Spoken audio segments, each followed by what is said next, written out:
नमस्कार, welcome to world affairs unlocked. रूस के राष्ट्रपति व्लादिमीर पुतिन ने भारत को एक ऐसा प्रपोजल दिया जो आने वाले समय में भारत के डिफेंस को पूरी तरीके से बदल सकता है। पुतिन ने कहा कि भारत चाहे तो रसिया के साथ मिलकर Su-57 स्टेल्थ फाइटर जो है उसकी मैन्युफैक्चरिंग कर सकता है। अब आप खुद सोच के देखिए, कल्पना कीजिए कि अगर भारत के पास आज एक फिफ्थ जनरेशन का स्टेल्थ फाइटर मिल जाए तो इंडियन डिफेंस, इंडियन एयरफोर्स पूरी तरीके से जो एशिया का पावर डायनामिक्स सब बदल कर रख देगी। लेकिन सवाल ये है कि क्या भारत को ये प्रपोजल एक्सेप्ट करना चाहिए, और दूसरा सवाल ये कि क्या Su-57 वास्तव में F-35 या J-20 का मुकाबला कर सकता है। आइए सबसे पहले समझते हैं कि भारत को सब फिफ्थ जेन फाइटर जेट की जरूरत क्यों है।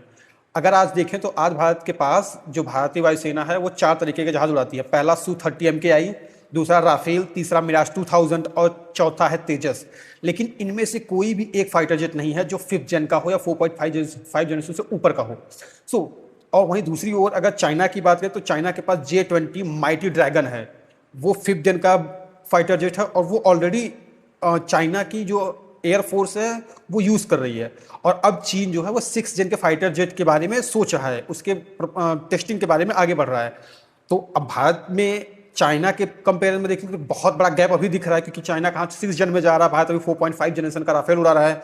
और उसके साथ अगर आप पाकिस्तान से कंपेयर करना चाहते तो पाकिस्तान से भी कुछ ऐसा ही है, क्योंकि पाकिस्तान भी प्लान कर रहा है कि 2026 के एंड तक वो J-20 खरीदेगा चाइना से। और अगर भारत का जो स्वदेशी इंडिजीनियस फिफ्थ जेन फाइटर जेट है M का, यानी एडवांस मीडियम कॉम्बैट एयरक्राफ्ट, जो अभी डेवलपमेंटल स्टेज में है, अब एक्सपर्ट्स की माने अगर तो ये जो है इसे भारत में इंडक्ट होने में, इंडियन आर्मी को, इंडियन एयरफोर्स को यूज करने में कम से कम 2030 का डेकेड लग जाएगा। यानी कि इसके आने वाले 2026 से लेकर 2032-33 या 2030 तक का एक बड़ा गैप है जिसे भारत को पूरा करना पड़ेगा। इसीलिए इस शॉर्ट टर्म अरेंजमेंट के लिए भारत Su-57 के बारे में सोच रहा है। अब समझते हैं कि पुतिन का नया प्रपोजल क्या है। हाल ही में रसिया के प्रेसिडेंट व्लादिमीर पुतिन ने भारत को प्रस्ताव दिया कि दोनों देश मिलकर Su-57 का निर्माण कर सकते हैं, टेक्नोलॉजी ट्रांसफर कर सकते हैं, कोई रोक टोक नहीं होगा, कोई भी रूल्स रेगुलेशन नहीं होगा। भारत और रसिया मिलकर पूरी तरीके से इसको आपस में बना सकते हैं और यूज कर सकते हैं। और भारत और रूस पहले भी एक ऐसा ही कार्यक्रम चला चुके हैं जिसे FGFA अर्थात fifth generation fighter aircraft programme कहा जाता था।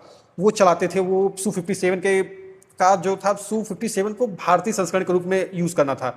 लेकिन भारत ने इस परियोजना में $1 मिलियन खर्च कर दिए थे, सैकड़ों डॉलर खर्च किए थे। लेकिन भारत इस परियोजना से निकल चुका था, क्योंकि इसके पीछे के रीजन 3 थे। पहला कि जो स्टेल्थ का कंसर्न था, भारत पूरी तरीके से ये कंफर्म नहीं था कि जो Su-57 भारतीय वर्जन का होगा, इंडियन वर्जन का होगा, वो F-32 या F-22 राप्टर जैसे चीज़ों की स्टेल्थ के बराबरी पहुंच पाएगा कि नहीं। और भारत चाहता था कि एक बहुत टोटली स्टेल्थ फाइटर जेट बनाए। और सेकंड रीजन ये था कि उस समय रसिया टेक्नोलॉजी ट्रांसफर के बारे में नहीं बात कर रहा था। उस समय रसिया टेक्नोलॉजी ट्रांसफर करने के लिए बिल्कुल भी तैयार नहीं था, लेकिन भारत चाहता था कि उसे टेक्नोलॉजी ट्रांसफर मिले। और थर्ड रीजन ये थी कि लागत और उसमें अनसर्टेनिटी भी थी कि क्या ये बन पाएगा कि नहीं बन पाएगा। लेकिन अब जो नया डेवलपमेंट हुआ है उसके हिसाब से रसिया कहीं ना कहीं ज़्यादा कीन दिख रहा है, क्योंकि वो यूक्रेन के वॉर में फंस चुका है। तो वो चाहता है कि भारत ज़्यादा से ज़्यादा रसिया के साथ मिलकर काम करे, ताकि भारत का भी फायदा हो और रसिया का भी फायदा हो। चलिए अब समझते हैं Su-57 कितना पावरफुल है। जो सुखोई Su-57 है, रूस का सबसे एडवांस फाइटर जेट माना जाता है। इसकी प्रमुख विशेषताएं ये हैं कि पहली बात तो स्टेल्थ डिजाइन है और सुपर क्रूज कैपेबिलिटी के साथ आता है। एडवांस इलेक्ट्रॉनिक वॉरफेयर सिस्टम है इसके अंदर, air to air, air to ground दोनों मिशनों की इसके अंदर एबिलिटी है। लॉन्ग रेंज की स्ट्राइक कैपेबिलिटी है और इंटरनल जो वेपन हैं वो भी अच्छे हैं। रूस का दावा है कि Su-57 को वास्तविक युद्ध परिस्थितियों में भी इस्तेमाल किया गया है। हालांकि वेस्टर्न एक्सपर्ट की माने तो इसकी स्टेल्थ स्तर और इसकी मैन्युफैक्चरिंग दोनों पे सवाल है कि रसिया इतना ज़्यादा बना नहीं सकता जितना वो बोलता है। अब सबसे इंपॉर्टेंट क्वेश्चन, क्या Su-57 F-35 या J-20 का मुकाबला कर सकता है? क्योंकि लॉकहीड मार्टिन का F-35 लाइटनिंग सेकंड जो है वो दुनिया का सबसे खतरनाक और फिफ्थ जेन का सबसे एडवांस फाइटर जेट माना जाता है। जबकि जो चेंगजू J-20 जो चीन की प्रमुख चीन की जो J-20 है वो उतनी अच्छी हालांकि नहीं मानी जाती है। अब आइए देखते हैं तीनों में एक कंपेयर करने की कोशिश करें। अगर स्टेल्थ की बात करें तो Su-57 जो है मॉडरेट है, यानी कि वो रडार पे बहुत ज़्यादा अच्छी नहीं है बट ठीक है। और अगर आप मैन्युवरिटी की बात करें कि वॉर में कितनी तेजी के साथ, कितनी इफिशियंसी के साथ ये लड़ सकता है, भाग सकता है, यानी इंजन की कैपेसिटी की अगर बात करें तो उसमें Su-57 F-35 से और J-20 से बहुत अच्छा है। और कॉम्बैट का एक्सपीरियंस यानी कि युद्ध कितना लड़ा है, तो अगर इसकी बात करें तो F-35 से सबसे ज़्यादा युद्ध लड़ा हुआ है उसने, हर जगह युद्ध लड़ा हुआ है। लेकिन जो Su-57 है ये थोड़े कम लड़े हुए हैं। और टेक्नोलॉजी इकोसिस्टम की बात करें तो ये सू जो है वो रसिया का है, F-35 नेटो नेटवर्क का है और J-20 जो है वो चाइना का है। यही कारण है कि जो सू की सबसे बड़ी ताकत है उसकी मैन्यूवरेबिलिटी मानी जाती है, जबकि F-35 की जो सबसे बड़ी ताकत है वो स्टेल्थ और सेंसर फ्यूजन है।